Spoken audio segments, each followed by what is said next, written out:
আমরা তো অনেক মূর্তির পূজা করি, আমরা তো অনেক মুরব্বীদের পূজা করি। ও মুহাম্মদ, তোমাদের প্রভু কয়জন, তোমার প্রভু কয়জন? এই প্রশ্নের নিরসনের জন্য আল্লাহ বললেন, কুল হুয়াল্লাহু আহাদ। ও নবী বলে দেন, আল্লাহ হলেন এক, আল্লাহ হলেন এক অদ্বিতীয়, আল্লাহর কোনো শরীক নাই। আমার আল্লাহ হলেন এক। কোন বান্দা যদি আল্লাহর সাথে শিরক করে, শরীক করে, আল্লাহ পাক রব্বুল আলামিন বলেন, ইন্নাল্লাহা লা ইয়াগফিরু।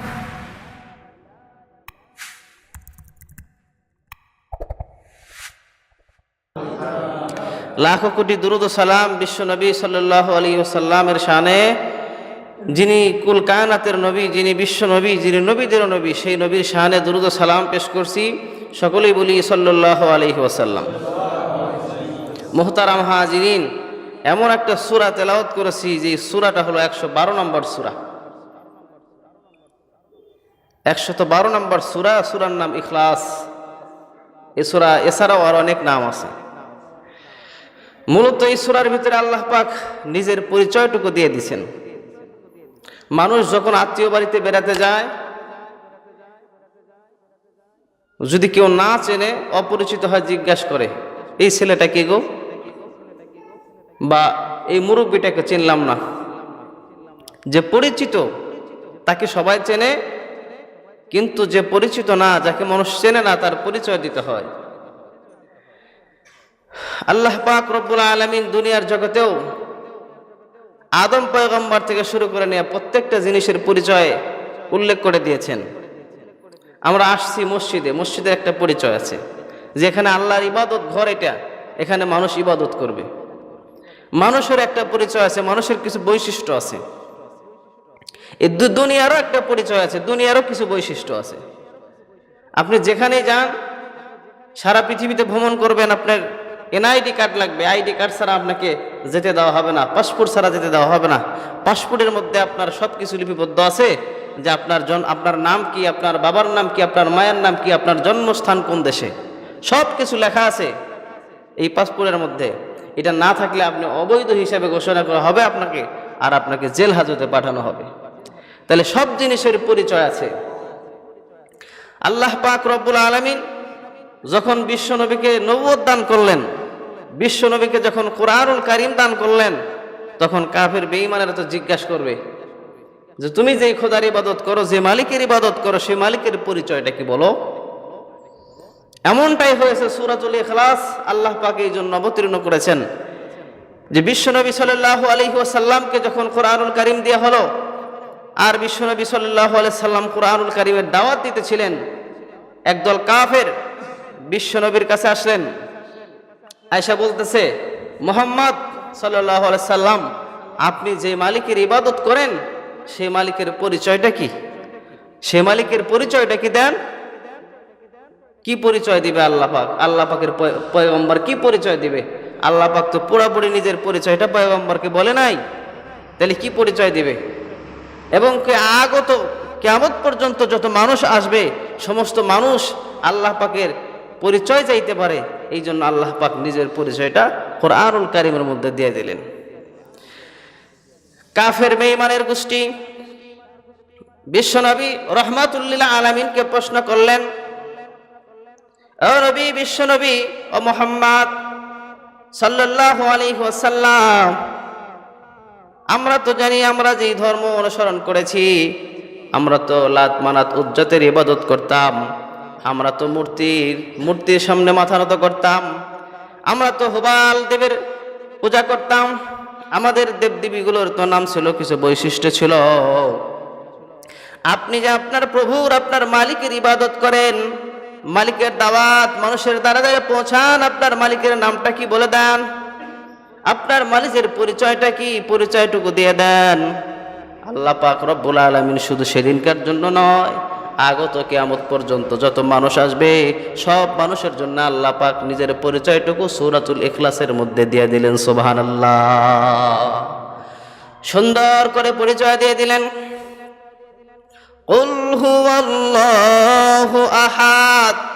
আল্লাহ পাক রব্বুল আলামিন পয়গম্বরকে শুধু তাৎক্ষণিকভাবে জানা দিতে পারতেন, নিজের পরিচয়টুকু জানিয়ে দিতে পারতেন, ফেরেশতা জিবরাইলের মাধ্যমে জানিয়ে দিতে পারতেন।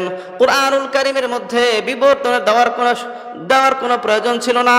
তাহলে কেন দিলেন? এই প্রশ্নটা কিয়ামত পর্যন্ত যত মানুষ আসবে সব মানুষ এই প্রশ্ন করতে পারে, যেই মালিকের ইবাদত করি আমরা সেই মালিকের পরিচয়টা কি? ও মুহাম্মদ, তুমি যেই মালিকের দাওয়াত দাও সেই মালিকের পরিচয়টা কি? কিয়ামত পর্যন্ত মানুষ এই প্রশ্ন করতে পারে। এই জন্য কুরআনুল কারীমের মধ্যে আল্লাহ পাক লিপিবদ্ধ করে দিলেন। আর কুরআনুল কারীম যেহেতু কোনোদিনও শেষ হবে না, কিয়ামত পর্যন্ত কুরআনুল কারীম থাকবে, মানুষে আল্লাহ পাক রব্বুল আলামিনের পরিচয় কোরআন পড়ে পড়ে পাইতে থাকবে। সুবহানাল্লাহ। আল্লাহ নিজেই বলে দিলেন, কুল হুয়াল্লাহু আহাদ। ওহী নাজিল করলেন, ও আমার পয়গম্বর আপনি জানিয়ে দেন, কুল আপনি বলে দেন, আল্লাহু আহাদ, আল্লাহ হলেন এক, আল্লাহর কোনো শরীক নাই, আল্লাহর কোনো ভাই নাই, আল্লাহর কোনো বোন নাই, আল্লাহর কোনো অংশীদার নাই। আল্লাহ হলেন এক, আল্লাহ হলেন একক, আল্লাহ হলেন অদ্বিতীয়। তখন কাফেররা বলবো, মুহাম্মদ আপনিও তো এক, আপনিও তো একজন, আপনার তো আর ভাই বোন নাই, আপনিও তো একা, আপনার তো আর কোনো শরীক নাই, তাহলে আপনি কি আল্লাহ নাকি? কয় নাউযুবিল্লাহ। আল্লাহ পাক রব্বুল আলামিন পরবর্তী আয়াত নাজিল করেন, আল্লাহুস সামাদ, আল্লাহ হলেন বেনিয়াস, আল্লাহ হলেন বেনিয়াস, অমুখাফিকি। দুনিয়ার মানুষ সব আল্লাহর কাছে মুখাফিকি, বরং আল্লাহ পাক রব্বুল আলামিন কারো কাছে মুখাফিকি না। বেঈমানের গোষ্ঠীতে বলল যে আপনি কি আল্লাহ নাকি? মুহাম্মদ আপনি তো একাই, আপনি তো এক, আপনার তো আর ভাই বোন নাই, আপনার মা বাবা মারা গেছে, তাহলে কি আপনি কি খোদা নাকি? নাউযুবিল্লাহ। আল্লাহ পাক রব্বুল আলামিন পরবর্তী আয়াত নাজিল করে বলে দিলেন, আল্লাহুস সামাদ, আল্লাহ হলেন অদ্বিতীয়, আল্লাহ হলেন অমুখাফিকি, আল্লাহ কারো কাছে মুখাফিকি নয়। দুনিয়ার মানুষ সব মানুষ হলো মুখাফিকি, দুনিয়ার সব মাখলুক হলো মুখাফিকি, কিন্তু আল্লাহ পাক কারো কাছে মুখাফিকি না। লাম ইয়ালিদ ওয়া লাম ইউলাদ ওয়া লাম ইয়াকুল লাহু কুফুয়ান আহাদ। আল্লাহর কোনো সন্তান নাই, আল্লাহ কাউকে জন্ম দেন নাই, আল্লাহ কারো থেকে জন্ম গ্রহণ করেন নাই। ওয়া লাম ইয়াকুল লাহু কুফুয়ান আহাদ, আর আল্লাহর সমকক্ষ কেউ নাই। আল্লাহ হলেন সবার চাইতে বড়, আল্লাহ হলেন সবার চাইতে বড়। এই জন্য মুয়াজ্জিন সাহেব আজানের সময় বলেন, আল্লাহু আকবার, আল্লাহু আকবার, আল্লাহ সবচেয়ে বড় হয়, আল্লাহ সবচেয়ে বড় হয়, আল্লাহ সব থেকে বড়, আল্লাহ সব থেকে বড়, আল্লাহর চাইতে বড় আর কোনো কিছু নাই। তাম পৃথিবীর স্রষ্টা, তাম পৃথিবীর মালিক হলেন আল্লাহ। আসেন ব্যাখ্যায় আসেন। আল্লাহ, কুল হুয়াল্লাহু আহাদ, এই সূরা আপনারা জানেন না? সূরা তো মুখস্থ আছে আপনাদের, ছোট্ট একটা সূরা কিন্তু অত্যন্ত বরকতময় সূরা। বিশ্বনবী রাহমাতুল লিল আলামিন এই সূরার ফজিলত সম্পর্কে বলেন, দুনিয়ার কোন মানুষ যদি সূরা ইখলাস তেলাওয়াত করে তাহলে কুরআনুল কারীমের 1/3 তেলাওয়াত করলে যে সওয়াব হয়, ওই বান্দার আমলনামার মধ্যে সেই সওয়াব লিখে দেওয়া হয়। তাহলে কুরআনুল কারীমের মধ্যে সূরাতুল ইখলাসের একটা ফজিলত আছে, যে এই সূরাতুল ইখলাস ছোট্ট একটা সূরা যে তেলাওয়াত করবে তার আমলনামার মধ্যে কুরআনুল কারীমের 1/3 3 ভাগের 1 ভাগ পাঠ করলে যে সব হবে, ওই বান্দার আমলনামার মধ্যে সেই সব আল্লাহ পাক লিপিবদ্ধ করে দিবেন। সুবহানাল্লাহ। তাহলে কুল হুয়াল্লাহু আহাদ, হে নবী বলে দেন আমার আল্লাহ হলো এক, আমার আল্লাহর কোনো শরীক নাই। বান্দা মানুষ তো জিজ্ঞাসা করতে পারে, তুমি তো আল্লাহর ইবাদত করো, আল্লাহ কয়জন? কারণ দুনিয়ার মধ্যে যারা মূর্তি পূজা করে, এই মূর্তি পূজকদের অনেক মূর্তি আছে, লাত মানত হবাল অনেক দেবদেবীর তারা পূজা করত। তারাও তখন বিশ্বনবীকে জিজ্ঞাসা করলো, আমরা তো অনেক মূর্তির পূজা করি, আমরা তো অনেক মুরব্বীদের পূজা করি, ও মুহাম্মদ তোমাদের প্রভু কয়জন, তোমার প্রভু কয়জন? এই প্রশ্নের নিরসনের জন্য আল্লাহ বললেন, কুল হুয়াল্লাহু আহাদ, ও নবী বলে দেন আল্লাহ হলেন এক, আল্লাহ হলেন এক অদ্বিতীয়, আল্লাহর কোনো শরীক নাই, আমার আল্লাহ হলেন এক। কোন বান্দা যদি আল্লাহর সাথে শিরক করে, শরীক করে, আল্লাহ পাক রব্বুল আলামিন বলেন, ইন্নাল্লাহা লা ইয়াগফিরু আন ইউশরিকা লা ইয়াগফিরু, যেই বান্দা শিরিক করলো সেই বান্দার গুনাহ মাফ করবে না। ইন্নাল্লাহা লা ইয়াগফিরু আন ইউশরিকা বিহি, যেই বান্দা শিরিক করলো সেই বান্দার গুনাহ মাফ করা হবে না। ওয়া ইয়াগফিরু মা দুনা যালিক, আর এই বান্দা শিরক ছাড়া যদি বান্দা অন্য গুনাহ করে ফেলে, আল্লাহর কাছে যদি বান্দা তওবা করে, আল্লাহ পাক রব্বুল আলামিন ওই বান্দার গুনাহ খাতা মাফ করে দিতে পারেন। সুবহানাল্লাহ। তাহলে আল্লাহ কয়জন? জোরে বলতে হবে, আল্লাহ কয়জন? আল্লাহ হলেন এক, আল্লাহর কোনো শরীক নাই। কিতাবের মধ্যে পড়েছি, ছোট্ট ঘটনা লিখেছে, আল্লাহ যদি এই পৃথিবীর মধ্যে আল্লাহ দুইজন হইতো, আমাদের দেশে দুইজন সরকার, তিনজন সরকার আমাদের দেশ হওয়া পর্যন্ত তিনজন সরকার চালাইছে। প্রেসিডেন্ট হোসেন মোহাম্মদ ইরশাদ, প্রেসিডেন্ট জিয়াউর রহমান, প্রেসিডেন্ট বঙ্গবন্ধু শেখ মুজিবুর রহমান, এবং এর পরবর্তী তাদের জেনারেশন পরবর্তীতে চালাইতেছে। তাহলে বর্তমানে সংসদে দলীয় সরকার থাকে, বিরোধী দলীয় সরকার থাকে। দুইটা বিরোধী দল সরকার থাকলে, বিরোধী দল থাকলে, সরকার যদি কোনো অন্যায় কাজ করে বিরোধী দল বাধা দেয় না? বিরোধী দল কাজ হলো কি? বাধা দেওয়া। বিরোধী দলের কাজ হলো বাধা দেওয়া। যদি সরকার অন্যায় কোনো কাজ করে বাধা দেওয়া। আচ্ছা, মনে করেন যদি এই পৃথিবীর মধ্যে দুইজন খোদা হইতো, মাবুদ হইতো, তাহলে একজন আর একজনের সবসময় প্রতিদ্বন্দ্বিতা করত। তাই কিতাবের মধ্যে লেখছে, কয় পৃথিবীতে যদি দুইজন খোদা হইতো, একজন বলতো, ভাই আজকে তো আমার ভক্ত যারা আছে, সমর্থক যারা আছে, আমার ভক্তরা, আমার সমর্থকরা আজকে বৃষ্টি চাইতেছে, আজকে সারা পৃথিবীতে বৃষ্টি দিতে হবে। আর একজন খোদার যা ভক্ত আছে তারা বলতো, না আজকে আমাদের রোদের প্রয়োজন, রোদ দিতে হবে। তাহলে দুই খোদার দুই ভক্তরা মারামারি শুরু করত, পৃথিবীর মধ্যে ফাসাদ সৃষ্টি হয়ে গেত। নাউজুবিল্লাহ। এই জন্য আল্লাহ হলেন কয়জন? আল্লাহ হলেন একজন। কয় কেউ বৃষ্টির জন্য কান্না করে, কেউ রোদের জন্য কান্না করে, আবার কেউ ভালো পরিবেশ চায়। আল্লাহ কার কথা শুনবেন? আল্লাহ পাক রব্বুল আলামিন পৃথিবীর জন্য যা বাজেট রাখছেন, কখন বৃষ্টি হবে, আল্লাহ পাক সব ফেরেশতারে বলে দিয়েছেন। এই জন্য ফেরেশতা নির্ধারিত সময়ে বৃষ্টি বর্ষণ করে। সুবহানাল্লাহ। এই জন্য কারো ভালো হয়, কারো ক্ষতি হয়। কারো দেখা যায় যে বৃষ্টির প্রয়োজন নাই, সে সময়ও বৃষ্টি হয়। কারো আবার বৃষ্টির প্রয়োজন আছে, রোদের প্রয়োজন আছে, সেই সময় বৃষ্টি হয়। এই জন্য বান্দার মর্জিমতি আল্লাহ চলবে না, আল্লাহ পাকের মর্জিমতি আল্লাহ পাক চলবে। কখনো বান্দার সুবিধা হবে, কখনো বান্দার সমস্যা হবে। এই জন্য আল্লাহ বলেন, কুল হুয়াল্লাহু আহাদ। এখন নবী বলে দেন, আমি আল্লাহ এক, আমি আল্লাহ এক, আমি আল্লাহর কোনো শরীক নাই, আমি আল্লাহর কোনো শরীক নাই। কয়, তোমার আল্লাহর ক্ষমতা কেমন? তোমার আল্লাহ দেখতে কেমন? তোমার আল্লাহর কি মা বাবা আছে নাকি, সন্তান আছে নাকি?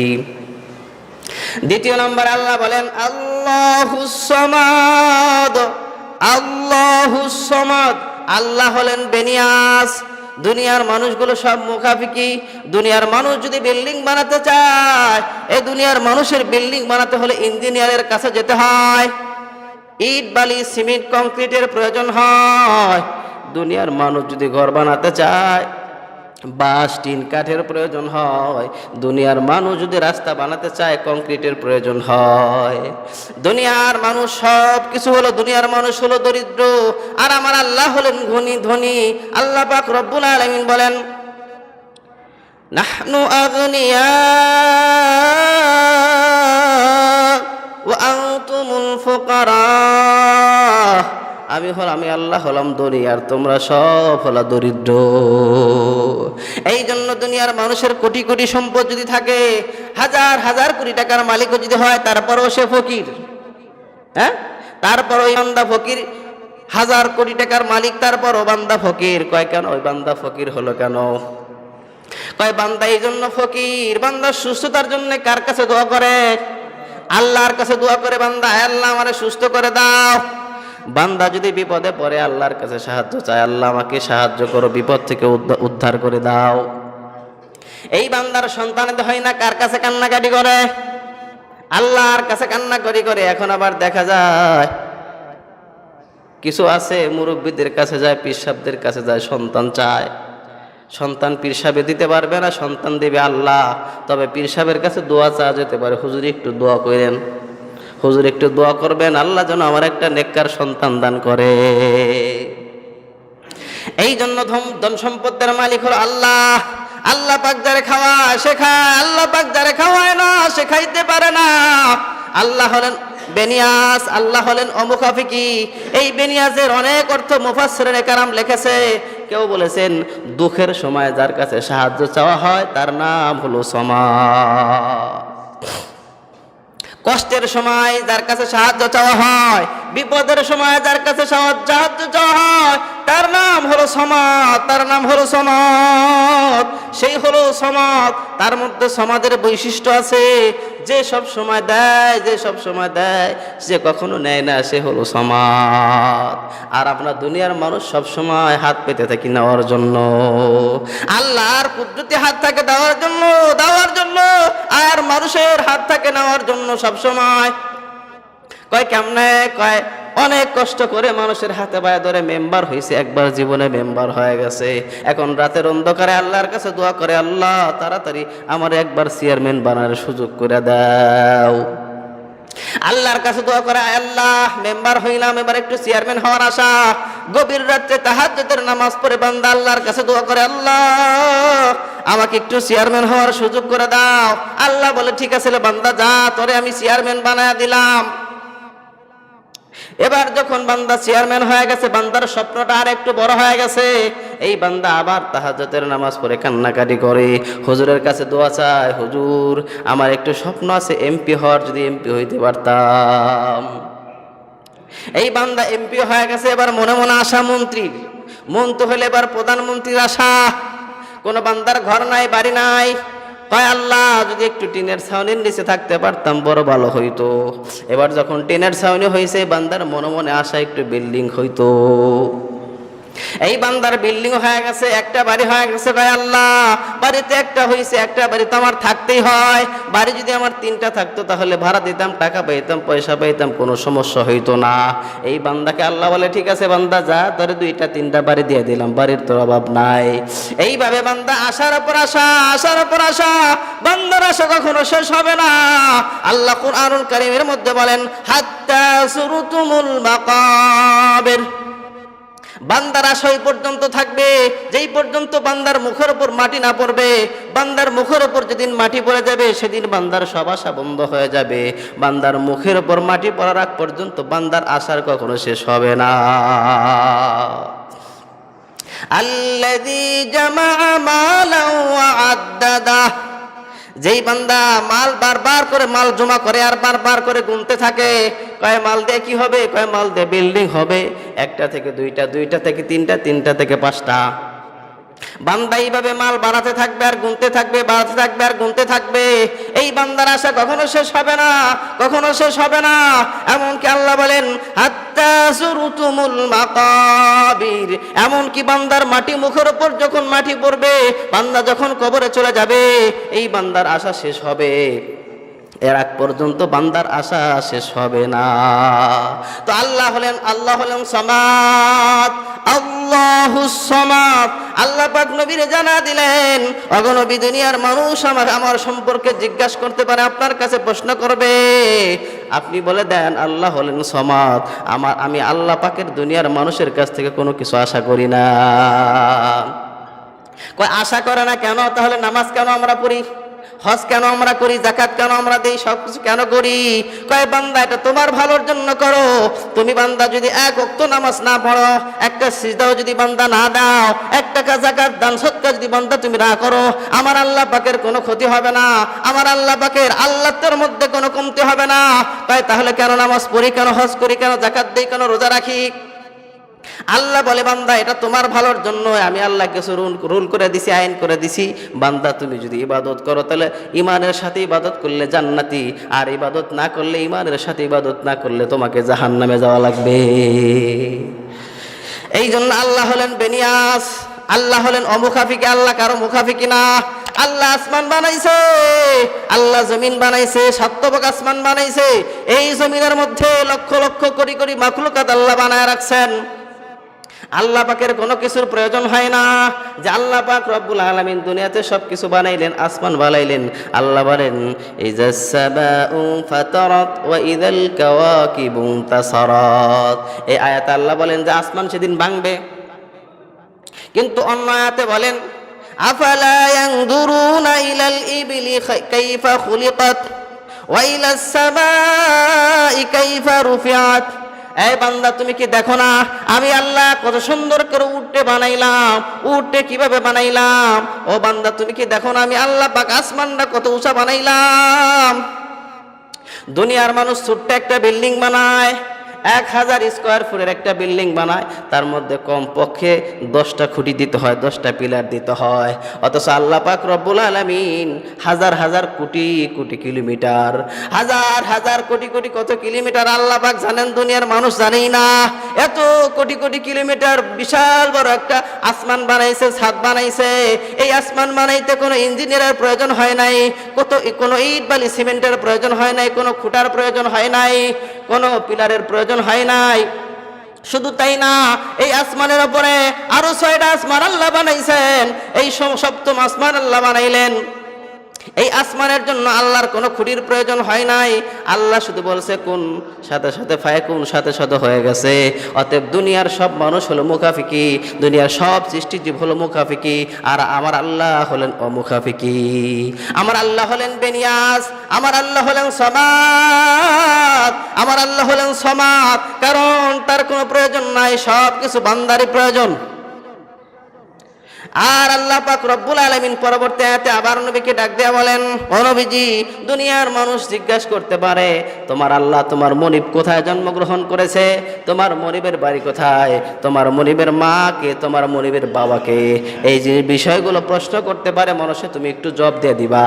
লাম ইয়ালিদ ওয়া লাম ইউলাদ ওয়া লাম ইয়াকুল লাহু কুফুয়ান আহাদ। কয় আল্লাহ ডাক দেওয়ার পয়গম্বর রে বলে, ও পয়গম্বর, আপনি এটাও জানিয়ে দিবেন লাম ইয়ালিদ ওয়া লাম ইউলাদ, আমি আল্লাহ কারো থেকে জন্মগ্রহণ করি নাই, কেউ আমার থেকে জন্মগ্রহণ করেও নাই।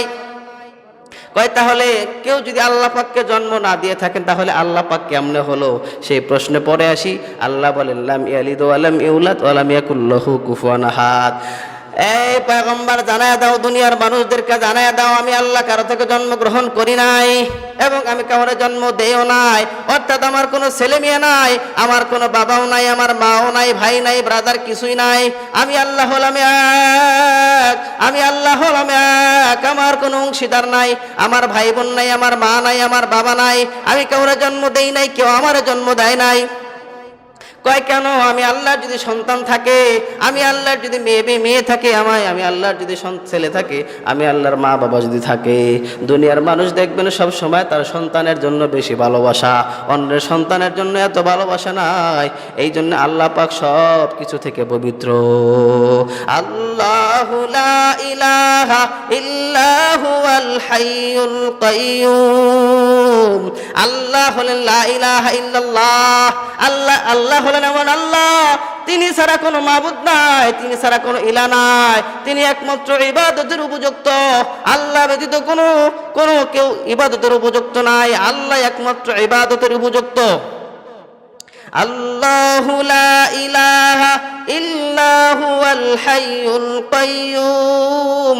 হাইয়ুল কাইয়্যুম হলেন চিরঞ্জীব। ওই দুনিয়ার মানুষ জন্মগ্রহণ করেছে তো মরেছে, জন্মগ্রহণ যে আজ করেছে, আজ না হয় কাল, কাল না হয় পশু, তাকে দুনিয়া থেকে বিদায় নিতেই হবে। আমার আল্লাহ কারো থেকে জন্মগ্রহণ করে নাই, কেউ আল্লাহকে জন্ম দেয় নাই, আল্লাহ কাউকে জন্ম দেয় নাই। এই জন্য আমার আল্লাহ হলেন চিরঞ্জীব। আল্লাহ আগেও ছিল, পরেও থাকবে, সব সময় আল্লাহ থাকবে। তবে দুনিয়া থাকবে না, দুনিয়ার মানুষ থাকবে না। আর যেই মানুষগুলো জান্নাতে হবে, সেই মানুষগুলো চিরদিন জান্নাতে থাকবে, তা কখনো তাদের মৃত্যু হবে না। লাম ইয়ালিদ ওয়া লাম ইউলাদ ওয়া লাম ইয়াকুল লাহু কুফুয়ান আহাদ। আল্লাহ পাক তো সন্তান নাই, আল্লাহ পাকে কেউকে জন্ম দেয় নাই, আল্লাহ কাউকে জন্ম দেন নাই। কেন? দুনিয়ার মানুষ মা আছে, সন্তান আছে, ছেলে আছে, মেয়ে আছে, ভাই আছে, বোন আছে, এই মানুষগুলো একজনের সাথে আরেকজনের মহব্বতের সাথে বন্ধনে আবদ্ধ হয়ে গেছে। দেখবেন নিজের ভাইকে যদি কেউ মারতে লাগে, প্রহার করতে লাগে, আর এক ভাইয়ের রক্তের মধ্যে শিরিক দেয়, রক্তের মধ্যে অগ্নি লিলিহান শিখা জ্বলতে থাকে, তাড়াতাড়ি করে ভাইয়ের প্রতিশোধ নিতে থাকে। এই জন্য আমার আল্লাহ পাক সব কিছু থেকে পবিত্র। ওয়ালাম ইয়াকুল্লাহু কুফুয়ান আহাদ, আর আল্লাহ পাকের সমকক্ষ কেউ নাই। আল্লাহ পাকের সমকক্ষ কেউ আছে? আজকে দুনিয়ার মানুষ দেখেন কত মাবুদের ইবাদত করে। হিন্দু ভাইরা 133 কোটি দেবতার পূজা করে, হিন্দু ভাইরা 133 কোটি দেবতার পূজা করতেছে। তাহলে এত ভগবান এদের যে একটার ইবাদত করতে করতে তাদের জীবন ফুরে গেল, সব স্রষ্টার তাদের ইবাদত তারা করতে পারে না। অনেকে বলে কি, হিন্দুরা বলে ভগবান আর আল্লাহ তো একই। নাউজুবিল্লাহ বলেন।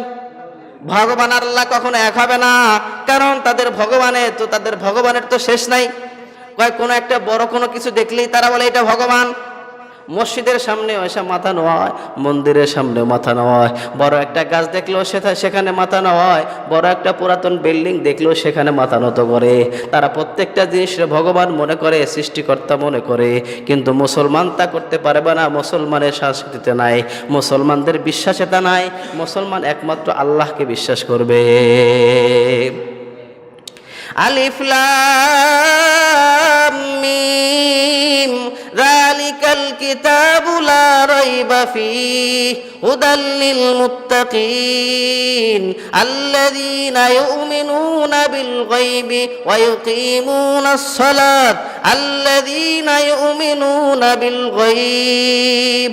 যারা অদৃশ্যের প্রতি ঈমান আনবে, অদৃশ্যের প্রতি যারা বিশ্বাস স্থাপন করবে, সেই হলো ঈমানদার। বিশ্বনবীর সামনে, পয়গম্বরের সামনে জিবরিল আলাইহিস সালাতু ওয়াস সালাম আসছে মানুষের আকৃতিতে, সুন্দর যুবকের আকার আকৃতি ধারণ করে বিশ্বনবীর সামনে আসছে। হযরত ওমর সহ অনেক সাহাবায়ে কেরাম পয়গম্বরের সামনে বসা ছিল। এমন সময় হযরত জিবরিল আলাইহিস সালাম আসলেন মানুষের আকৃতিতে পয়গম্বরের সামনে আসলেন। পয়গম্বরের পায়ের সাথে পা মিলাইয়া দিয়ে সুন্দর করে বসে গেলেন। সুবহানাল্লাহ। বিশ্বনবীকে প্রশ্ন করলেন। হযরত ওমর বলে, এমন একটা মানুষ আসলো, সেই মানুষকে আমরা চিনতে পারি না, কারণ সে আমাদের এলাকার কোনো মানুষ না। আবার দূরে থেকে যে আসছে, দূর থেকে আসলে যে সফরের ক্লান্তি থাকে তার মধ্যে, ওই বান্দার মধ্যে সফরের কোনো ক্লান্তিও বোঝা যায় না। তাহলে আমরা কি বুঝবো? এই মানুষটা যখন পয়গম্বরের সাথে বসলেন, পয়গম্বরের সাথে সালাম বিনিময় করে পয়গম্বরের সাথে কথা বলতেছেন, মাল ইসলামু ইয়া রাসূলুল্লাহ। প্রথমে জিজ্ঞাসা করলেন মাল ঈমানু ইয়া রাসূলুল্লাহ, মাল ঈমানু ইয়া রাসূলুল্লাহ, ইয়া হাবিবাল্লাহ, ঈমান কাকে বলা হয়? পয়গম্বরকে জিজ্ঞাসা করলেন ঈমান কাকে বলা হয়। পয়গম্বর জবাব দিলেন যে তুমি আল্লাহর প্রতি বিশ্বাস স্থাপন করো, বিশ্বনবী মুহাম্মদ সাল্লাল্লাহু আলাইহি সাল্লামের প্রতি বিশ্বাস স্থাপন করো, আসমানি কিতাবের উপর বিশ্বাস স্থাপন করো, যত পয়গম্বর আছে সমস্ত পয়গম্বরের উপর বিশ্বাস স্থাপন করো, ভাগ্যের ভালো মন্দের প্রতি বিশ্বাস স্থাপন করো, হাসরের মাঠ সম্পর্কে তোমার বিশ্বাস স্থাপন করো, কিয়ামতের সম্পর্কে বিশ্বাস স্থাপন করো।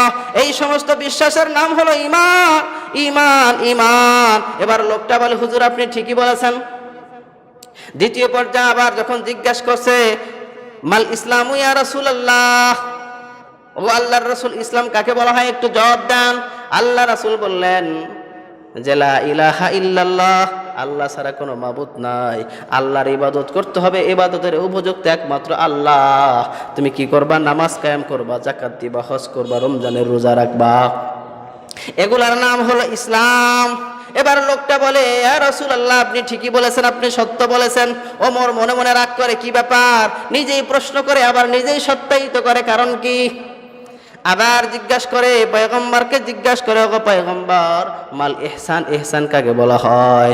পয়গম্বর ডাক দেয়া বলেন, ওগো আগন্তুক, ইহসান হলো যেমন তুমি আল্লাহকে দেখে দেখে নামাজ পড়তেছো, আল্লাহকে দেখে দেখে ইবাদত করার নাম হলো ইহসান। তবে যদি তুমি আল্লাহকে না দেখো, তুমি এটা মনে করবা আল্লাহ তোমারে দেখতেছে, এটার নাম হলো ইহসান। আবার জিজ্ঞাসা করলেন, ইয়া রাসূলুল্লাহ মা সাআতু, ইয়া রাসূলুল্লাহ কিয়ামত সম্পর্কে কিছু বলেন। ওগো পয়গম্বর, কিয়ামত কবে হবে একটু জানায়া দেন। বিশ্বনবী ডাক দিয়ে বলে, ও আগন্তুক, ওগো আগন্তুক, কিয়ামত কবে হবে? আগন্তুক ব্যক্তির চাইতে জিজ্ঞাসিত ব্যক্তির চাইতে জিজ্ঞাসকারীর চাইতে জিজ্ঞাসিত ব্যক্তি বেশি জানে না।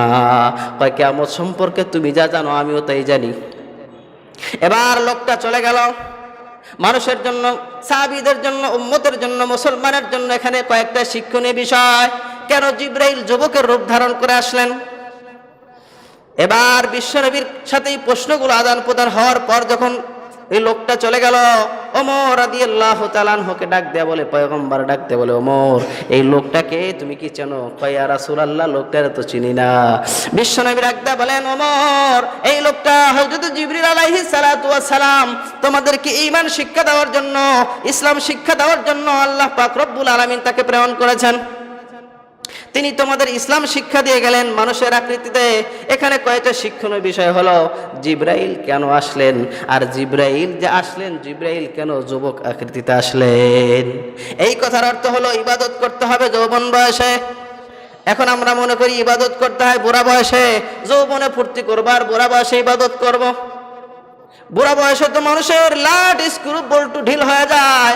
মানুষ জোরে যখন একটা কাশির পিছন দিক থেকে বায়ু বের হয়ে যায়, কখন সে অজুভঙ্গ হয়ে যায় নিজেও জানে না। জিবরাইল এটাই বুঝাইলেন, এই দুনিয়ার উম্মতেরা ইবাদত করতে হবে যৌবনকালে, বুড়া বয়সে ইবাদত করার তেমন প্রয়োজন নাই। কোন বান্দা যদি যৌবনকালে ইবাদত করে আর বৃদ্ধ বয়সে বান্দা ইবাদত করতে না পারে, আর যখন ওই ফেরেশতাকে আল্লাহ পাক ডাক দেয় বলে, ও ফেরেশতা এবার বান্দার আমলনামার মধ্যে গুনাহ লিখবি না, কারণ হলো এই বান্দাকে বুড়া আমি বানাইছি। বুড়া হওয়ার কারণে দুর্বল হয়ে গেছে, বান্দা ইবাদত করতে পারে না। বান্দা তো যখন সুস্থ ছিল, বান্দা যখন যুবক ছিল, বান্দা তো যখন ইবাদত করেছে, এ ফেরেশতা ওই বান্দার আমলনামার মধ্যে অনবরত সব লিখে যাও। কেন জিবরাইল যুবক আকৃতিতে আসলেন? এর অর্থ হলো বান্দা যখন ইবাদত করবে যৌবনকালে ইবাদতের বেশি প্রাধান্যতা দিবে। আর জিবরাইলের পোশাকে ছিল সাদা পোশাক। কয় সাদা পোশাক সবচাইতে সাদা। ওই বান্দার বাহিরও সাদা করতে হবে, বান্দার ভিতরটাও সাদা করতে হবে।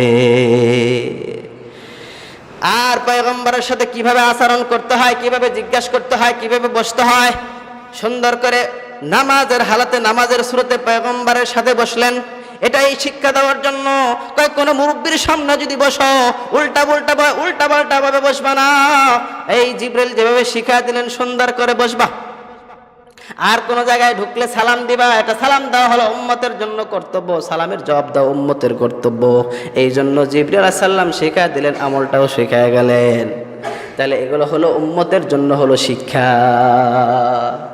বিশ্বনবী রাহমাতুল্লিল আলামিনের কাছে এই সমস্ত জানার পর শেষ পর্যন্ত কি ব্যাখ্যা হলো, কেন জিবরাইল আসছিলেন, কেন শিখায় গেলেন? উম্মতেরকে জানাইতে হবে, শিখাইতে হবে।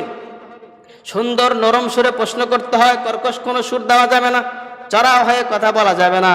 এগুলো সব জিবরাইল আলাইহিস সালাম শিক্ষা দিয়ে গেলেন। তাহলে আল্লাহ পাক রব্বুল আলামিন দুনিয়াতে আমাদের প্রেরণ করেছেন। আল্লাহ পাক রব্বুল আলামিন আবার আমাদের দুনিয়া থেকে উঠায় নেবেন। আমরা আলোচনা করতেছিলাম আল্লাহর পরিচয়। লাম ইয়ালিদ ওয়া লাম ইউলাদ ওয়া লাম ইয়াকুল লাহু কুফুয়ান আহাদ। আল্লাহর কোনো সন্তান নাই, আল্লাহর ছেলে নাই, মেয়ে নাই, আল্লাহ জন্ম দেন নাই, আল্লাহ থেকে কেউ জন্মগ্রহণ করেন নাই। ওয়া লাম ইয়াকুল লাহু কুফুয়ান আহাদ, আর আল্লাহর সমকক্ষ কেউ নাই। আল্লাহ হলেন মহান, আল্লাহ হলেন শ্রেষ্ঠ। এই জন্য তো মুয়াজ্জিন বলেন আল্লাহু আকবার, আল্লাহু আকবার। আল্লাহ সবচেয়ে বড় হয়, আল্লাহ সবচেয়ে বড় হয়, আল্লাহ সব থেকে বড়, আল্লাহ সব থেকে বড়। আশহাদু আল্লা ইলাহা ইল্লাল্লাহ, আমি সাক্ষ্য দিতেছি আল্লাহ ছাড়া কোনো মাবুদ নাই। আমি সাক্ষ্য দিতেছি আশহাদু আন্না মুহাম্মাদুর রাসূলুল্লাহ, আমি সাক্ষ্য দিতেছি মুহাম্মদ সাল্লাল্লাহু আলাইহি ওয়াসাল্লাম আল্লাহ পাকের রাসূল ও বান্দা। এরপর আবার ডাকে হাইয়া আলাস সালাহ, আসো নামাজের দিকে আসো, নামাজের দিকে আসো। হাইয়া আলাল ফালাহ, আসো সফলতার দিকে আসো, সফলতার দিকে আসো। তাই বান্দা যখন তুমি নামাজ পড়বা, যখন তোমার ঈমান থাকবে, যখন তোমার মধ্যে ইসলামিয়ত থাকবে, তখনই তুমি সফলতার দিকে আসবা। তখন তুমি দুনিয়ায় সাকসেস হবা, দুনিয়ায় সফল হবা, আখিরাতেও তোমার সফলতা আসবে। তাহলে আল্লাহ পাকের সংক্ষিপ্ত পরিচয় সূরাতুল ইখলাসের মধ্যে আল্লাহ নিজেই বলে গেছেন। কেন বলে গেছেন? কিয়ামত পর্যন্ত যত আনোয়ালা উম্মত আছে, সমস্ত উম্মতের অন্তরের মধ্যেই এটা আশা থাকতে পারে যে মাবুদের পরিচয় তো জানলাম না, মাবুদের পরিচয় তো জানি না। এখন একটা প্রশ্ন আপনাদের মধ্যেও খটকা লেগে আছে, সেটা হলো আল্লাহ জন্মগ্রহণ করেন নাই, কেউ জন্ম দেয় না, আল্লাহ হইল কেমনে? এই প্রশ্নটা নাস্তিক বেশি করে, এই প্রশ্ন করে নাস্তিকরা আরো বেশি নাস্তিক হয়। বলেন তো দেখি, যে কম্পিউটার বানাইছে, কম্পিউটার সফটওয়্যার বানাইছে, এই কম্পিউটারের মধ্যে যেই পরিমাণ ক্ষমতা দিয়েছেন, যেই পরিমাণ ধারণ ক্ষমতা দিয়েছে, এর চাইতে কি বেশি ধারণ ক্ষমতা কম্পিউটার দিতে পারবে নাকি? কম্পিউটার ডাটা সংরক্ষণ যে আছে, কতগুলো ডাটা সংরক্ষণ করতে পারবে, একটা লিমিট আছে। আল্লাহ পাক লিমিটেশন দিয়া মানুষ তৈরি করে দিয়েছে। আল্লাহ পাক রব্বুল আলামিন লিমিটেশনের বাইরে মানুষ যেতে পারবে না। তাফাক্কারু ফি খালকিল্লাহি ওয়ালা তাফাক্কারু ফিল্লাহ। আল্লাহর সৃষ্টি নিয়ে গবেষণা করো, আল্লাহর সৃষ্টি নিয়ে গবেষণা করো, আল্লাহকে নিয়ে গবেষণা করা যাবে না। সব সময় বান্দাকে গবেষণা করতে হবে আল্লাহর সৃষ্টি নিয়ে। আল্লাহ কত সুন্দর উট বানাইছে, কত সুন্দর আসমান বানাইছেন, জমিন বানাইছেন, গাছপালা বানাইছেন, সব আমার আল্লাহ বানাইছে, এত সুন্দর করে বানাইছে, এগুলোর গবেষণা করতে হবে। তবে আল্লাহকে নিয়ে গবেষণা করার জন্য আল্লাহ নিষেধ করে দিয়েছে। এই জন্য কখনো আল্লাহকে নিয়ে গবেষণা করা যাবে না। এইটা মনে করতে হবে যে আমার আল্লাহ পাক আমাকে যে মেমোরি দিয়েছে, এই মেমোরিতে ধারণ ক্ষমতা এত কম যে আল্লাহকে নিয়ে ভাবার কোনো সুযোগ আল্লাহ পাক এই মেমোরিতে দিয়ে দেয় নাই। এই জন্য বান্দা কখনো আল্লাহকে নিয়ে ভাববে না আল্লাহ আমার স্রষ্টা, সৃষ্টিকর্তা, এতটুকুই আনাপ, সে যা বলেছে তা করতে হবে, যা নিষেধ করতে যা করা যাবে না। এই চিন্তা করে যদি বান্দা সামনে আগাইতে থাকে আর পয়গম্বরের কথাগুলো ফলো করতে থাকে আর উম্মতে মুহাম্মাদের উপর যে দায়িত্ব আছে এই দায়িত্ব যদি পালন করতে থাকে বান্দা, তো অবশ্যই বান্দা আল্লাহ পাক রব্বুল আলামিনের জান্নাতে চলে যাবে। সুবহানাল্লাহ। এই জন্য আল্লাহ পাকের সংক্ষিপ্ত পরিচয় আমরা জানলাম সূরাতুল ইখলাসের মধ্যে। এই সূরা আমরা বেশি বেশি করে পড়বো। যাদের মা নাই, বাবা নাই, অথবা আত্মীয় স্বজন মারা গেছে, কবরের পাশে দাঁড়ায়া এই সূরাতুল ইখলাসটা বেশি বেশি করে 3 বার তেলাওয়াত করব, দুরূদ সালাম পেশ করব, আর সূরা ফাতিহা তেলাওয়াত করে দোয়া করে দেব। সব সময় তো হুজুরকে ডাকা যায় না, হুজুরকে পাওয়া যায় না। আপনি রাস্তায় ঘুরতে গেছেন, বেড়াইতে যায়, আপনি কবরের পাশে চলে গেছেন, এখন কি আপনি হুজুরে ফোন দিবেন যে হুজুর আসেন, ইমাম সাহেব আসেন তো একটু দোয়া করে দেই, বলবেন? কারণ আপনার মতো সবাই যদি ইমাম সাহেবের ফোন করে, তাহলে ইমাম সাহেবের নামাজের কোনো দরকার আছে? সব সময় খেলে আপনাদের পিছিয়ে ঘুরবো নাকি?